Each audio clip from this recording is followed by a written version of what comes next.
I never imagined I would become the kind of woman whose husband left her because of a YouTube channel. It sounds ridiculous, doesn't it? If someone had told me this 2 years ago, I would have laughed in their face. I would have said Jared wasn't that type of man. He was practical, grounded, not the kind to fall for flashy online gurus. But life has a way of slowly unraveling right in front of you while you're too busy folding laundry or packing school lunches to notice. We had a normal life, maybe even a good one.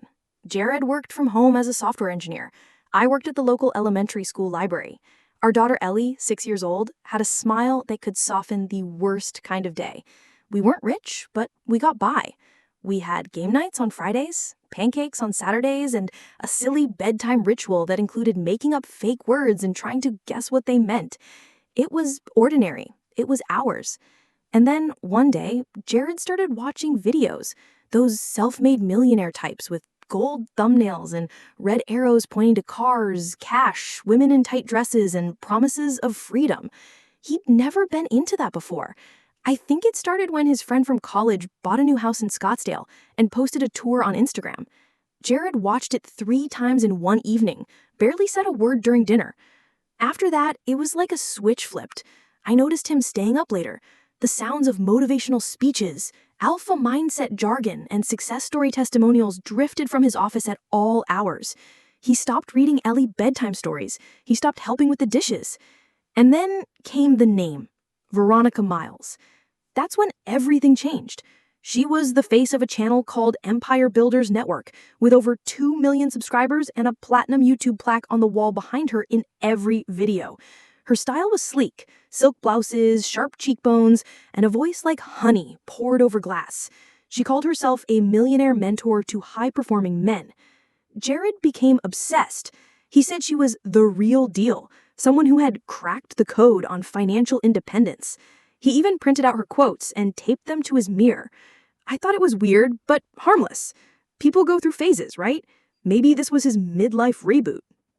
But then he spent $2,500 on one of her high-value webinars, which promised secret insights into building wealth with no prior experience. That's when I pushed back. "We can't afford this," I said, trying to keep my voice calm. "It's not a scam," he snapped back. "This is an investment. You wouldn't understand. You've never wanted more than your boring little routine." That was the first time he looked at me like I was the one holding him back. I didn't say anything after that. I just let it sit there. Let the silence stretch between us like a hairline fracture in glass.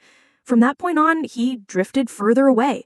The man who once looked at me with warmth now looked past me as if I were some obstacle he had to overcome. When he told me he was flying to Miami for a live business event, I didn't fight it. I didn't want to fight anymore.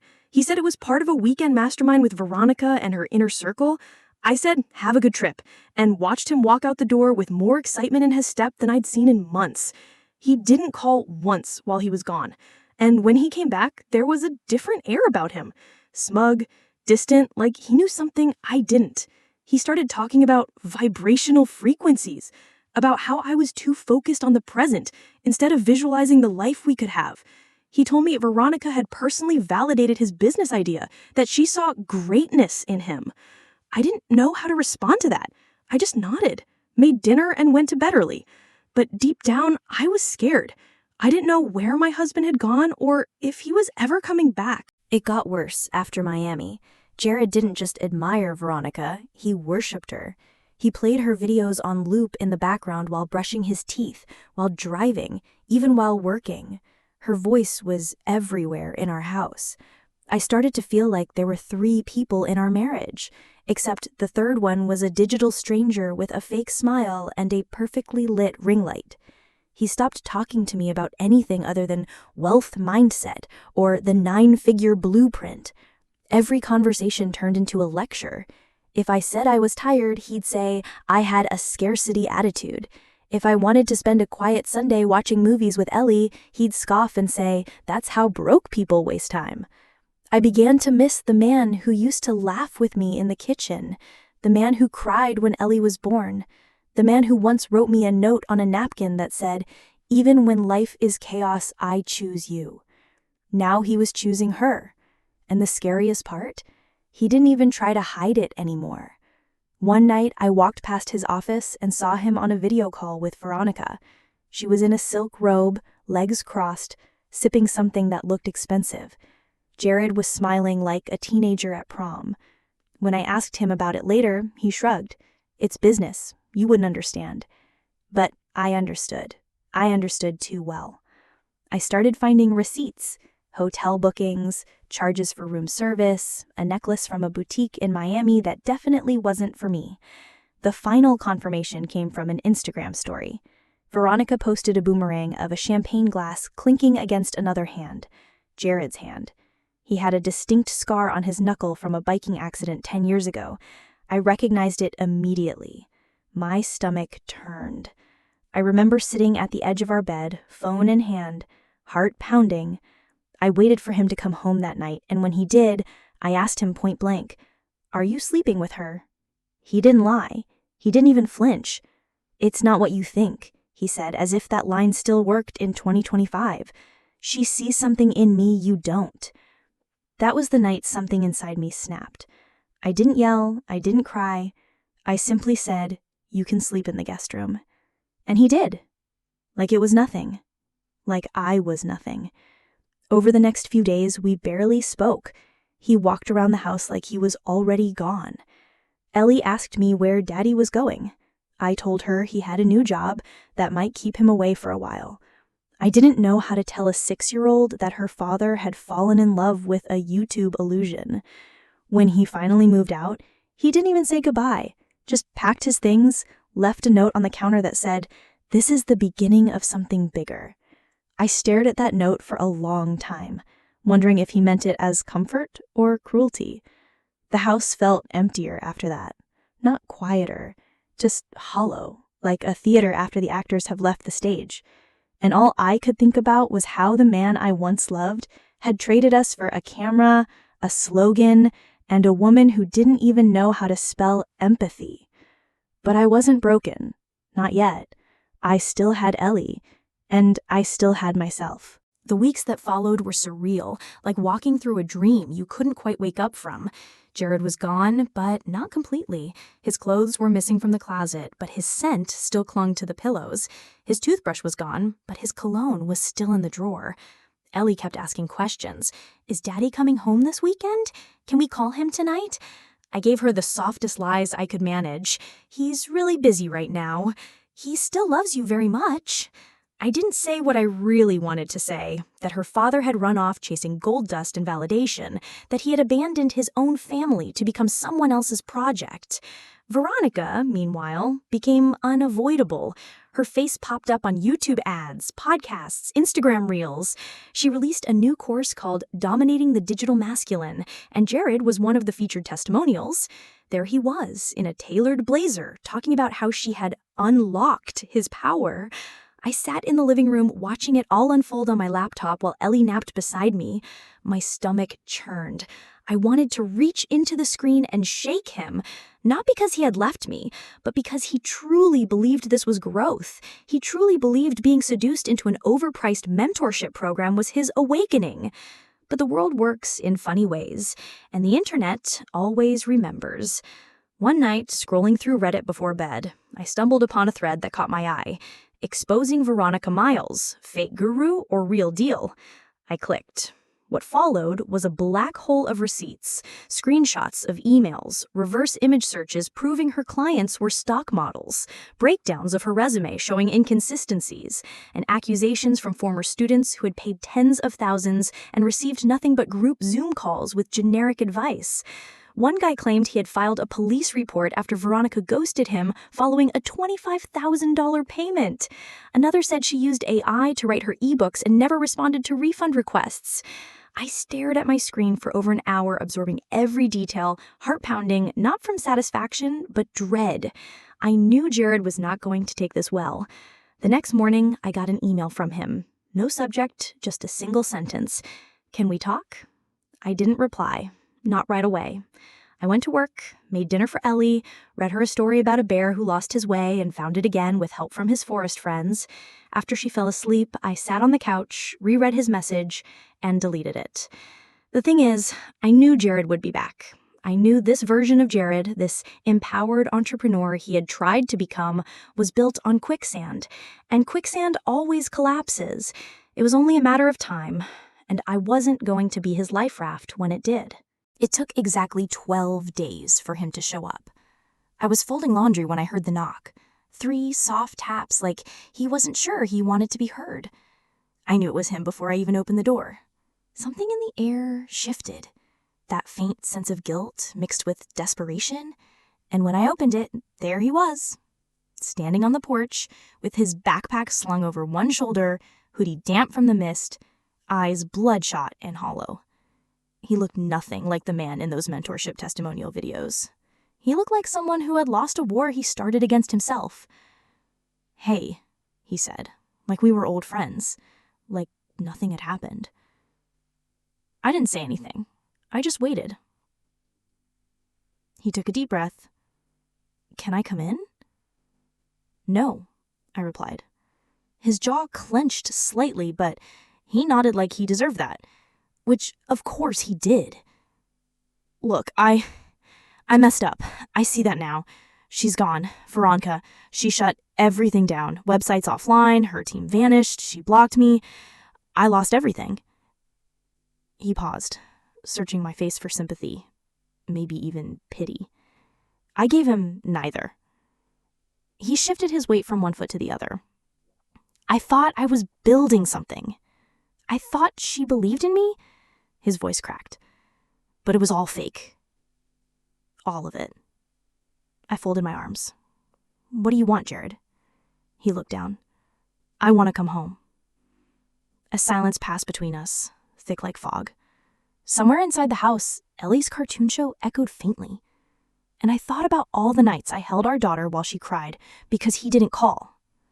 I thought about the meals I ate alone, the birthdays missed, the rent I struggled to cover because he emptied our savings chasing a fantasy. I thought about Veronica sipping champagne while I scrubbed our toilet with bleach. "This isn't your home anymore," I said.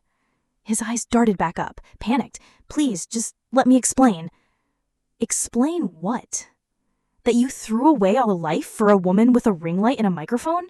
That you traded bedtime stories for affiliate links?" "I thought she saw me," he said, a whisper. "I just wanted to be seen." I stared at him. "I saw you. I saw all of you. And you walked away." His shoulders slumped. For a moment, he looked like a boy who got caught lying about something he didn't understand. "I'm sorry," he said. "I really thought I was becoming something better." "No, Jared. You became something different. And now you don't get to come back just because it all fell apart." I didn't slam the door. I just closed it gently, slowly, deliberately. And when I turned around, I exhaled for the first time in weeks. Ellie poked her head into the hallway. "Was that Daddy?" she asked. "Yeah, baby," I said. "He just came to say goodbye." And I meant it. After that day, he texted me almost every night. The messages started out desperate, long paragraphs begging for forgiveness, saying he'd been brainwashed, that he didn't even recognize who he had become, that he missed the smell of pancakes on Saturday mornings and the sound of Ellie laughing at breakfast. He said he was sorry for making me feel like I wasn't enough, said I had always been more than enough, that I was the one who kept our family grounded while he floated off into clouds of nonsense. I didn't respond. Not because I wanted to hurt him, but because nothing he could say now would undo what had already been done. I had spent months rebuilding a home out of pieces he left behind. I wasn't about to open the door and invite the wreckage back in.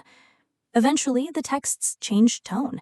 He started sending me links to job postings, to articles about recovery from financial manipulation, to YouTube videos of men who had fallen for guru scams and clawed their way back. He wanted to prove he was healing, that he was doing the work, that he was someone I could trust again.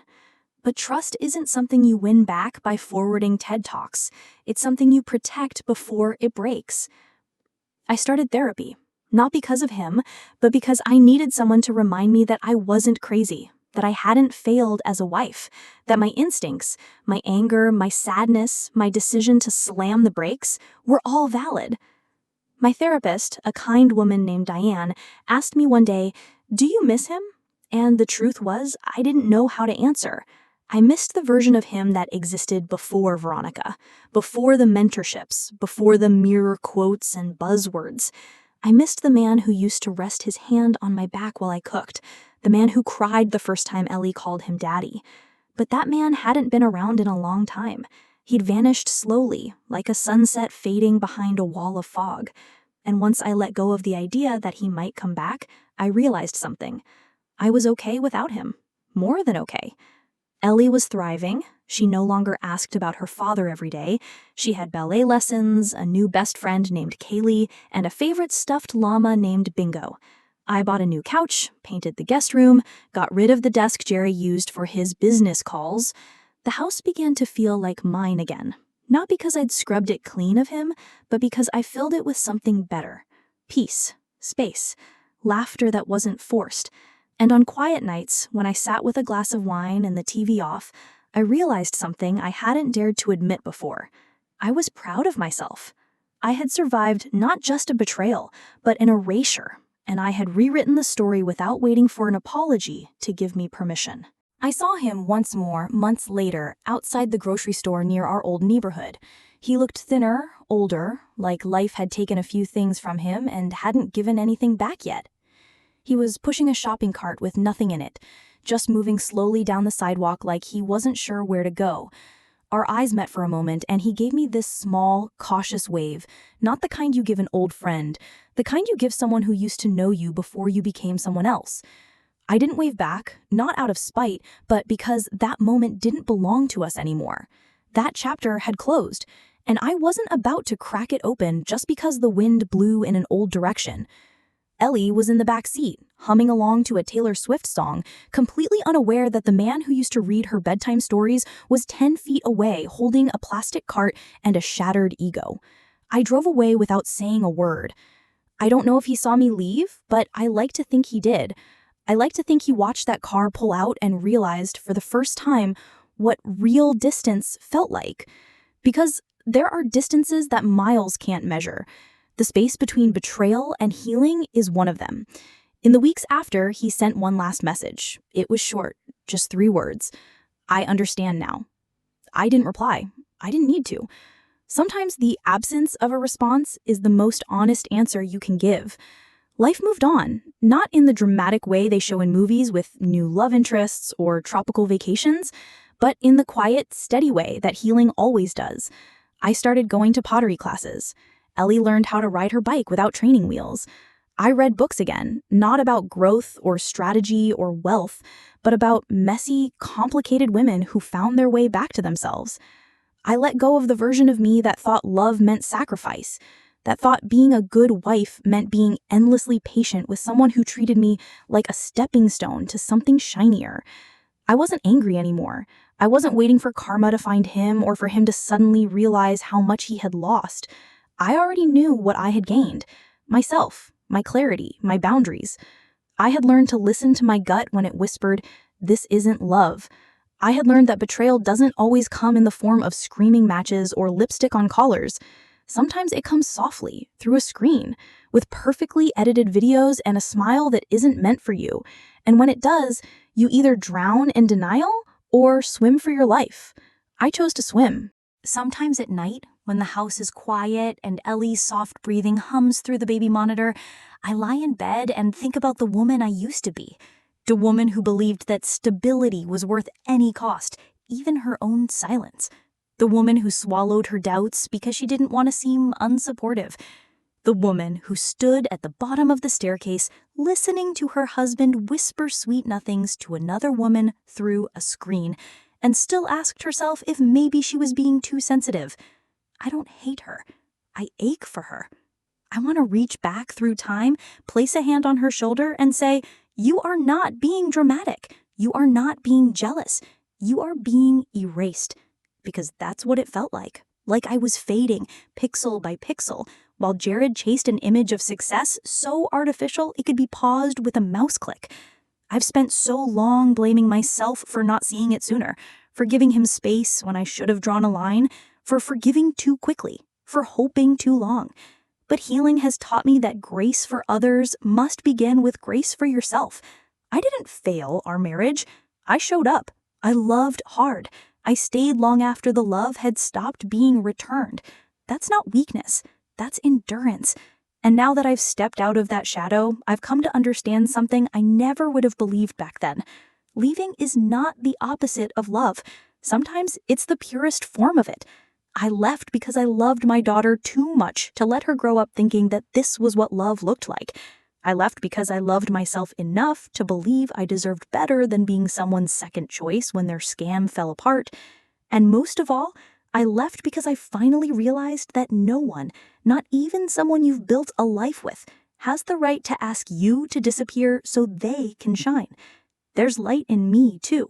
A softer, steadier kind. The kind that doesn't need an audience or a subscriber count to matter. The kind that keeps a little girl's world spinning even when her father drops the ball.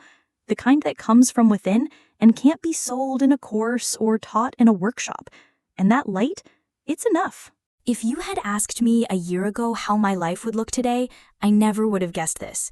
I never would have imagined I'd be a single mother drinking coffee alone on the porch while my daughter dances in the yard with a paper crown and jelly on her chin.